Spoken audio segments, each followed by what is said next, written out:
विक्रम बेताल की प्रारंभिक कहानी कुछ इस प्रकार है। बहुत समय पहले की बात है। उज्जैनी नाम के राज्य में राजा विक्रमादित्य राज किया करते थे। राजा विक्रमादित्य की न्यायप्रियता, कर्तव्यनिष्ठता और दानशीलता के चर्चे पूरे देश में मशहूर थे।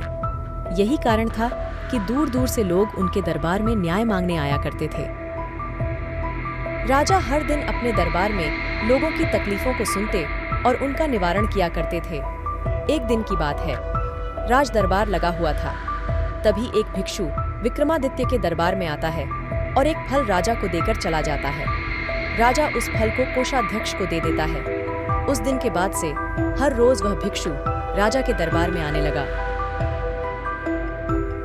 उसका रोज का काम यही था कि वह राजा को फल देता और चुपचाप चला जाता। राजा भी प्रत्येक दिन भिक्षु द्वारा दिया गया फल कोषाध्यक्ष को थमा देता। ऐसे करते करते करीब 10 साल बीत गए। एक दिन जब भिक्षु फिर राजा के दरबार में आकर फल देता है, तो इस बार राजा फल कोषाध्यक्ष को न देकर वहां मौजूद एक पालतू बंदर के बच्चे को दे देते हैं। यह बंदर किसी सुरक्षाकर्मी का था, जो छूटकर अचानक राजा के पास आ जाता है। बंदर जब उस फल को खाने के लिए तोड़ता है, तो उस फल के बीच से एक बहुमूल्य रत्न निकलता है।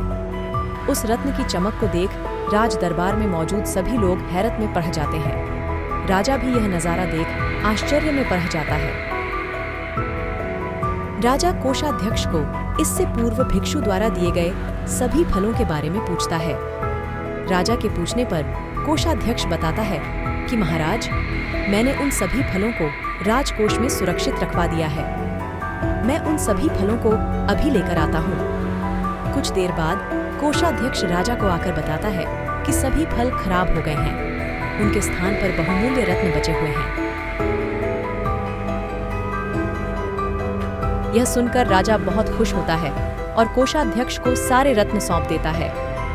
अगली बार जब भिक्षु फल लेकर दोबारा विक्रमादित्य के दरबार पहुंचता है, तो राजा कहते हैं, भिक्षु, मैं आपका फल तब तक ग्रहण नहीं करूंगा जब तक आप यह नहीं बताते कि हर दिन आप इतनी बहुमूल्य भेंट मुझे क्यों अर्पित करते हैं। राजा की यह बात सुन भिक्षु उन्हें एकांत स्थान पर चलने को कहता है। एकांत में ले जाकर भिक्षु राजा को बताता है कि मुझे मंत्र साधना करनी है और उस साधना के लिए मुझे एक वीर पुरुष की जरूरत है। चूंकि मुझे तुमसे वीर दूसरा कोई नहीं मिल सकता, इसलिए यह बहुमूल्य उपहार तुम्हें दे जाता हूँ।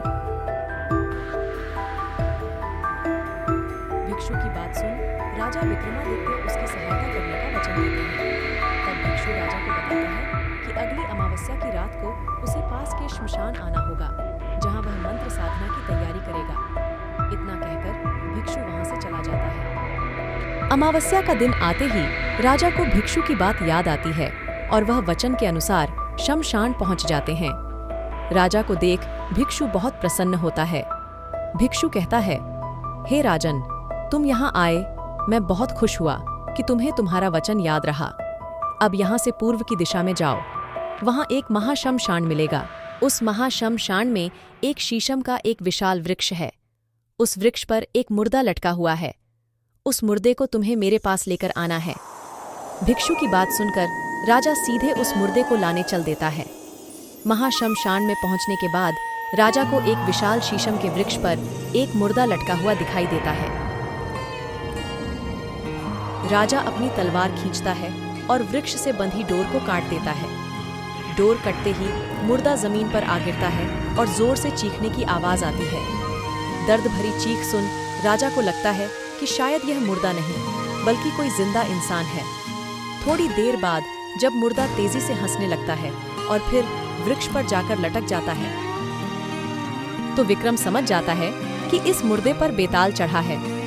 काफी कोशिश के बाद विक्रम बेताल को वृक्ष से उतार अपने कंधे पर टांग लेते हैं। इस पर बेताल विक्रम से कहता है, विक्रम, मैं तेरे साहस को मान गया। तू बहुत ही पराक्रमी है। मैं तेरे साथ चलता हूँ, लेकिन मेरी एक शर्त है कि पूरे रास्ते में तू कुछ भी नहीं बोलेगा। विक्रम सिर हिलाकर हाँ में बेताल की बात मान लेता है। इसके बाद बेताल विक्रम से कहता है कि रास्ता लंबा है, इसलिए इस रास्ते को रोमांचक बनाने के लिए मैं तुझे एक कहानी सुनाता हूँ। तो यह थी विस्तार से राजा विक्रम, योगी और बेताल की आरंभिक कहानी। यही से शुरू होता है बेताल पच्चीसी की 25 कहानियों का सफर, जो बेताल एक एक करके विक्रम को सुनाता है। कहानी से सीख: एक राजा को हमेशा विक्रमादित्य की तरह साहसी और पराक्रमी होना चाहिए, तभी वह अपनी प्रजा की रक्षा कर सकता है।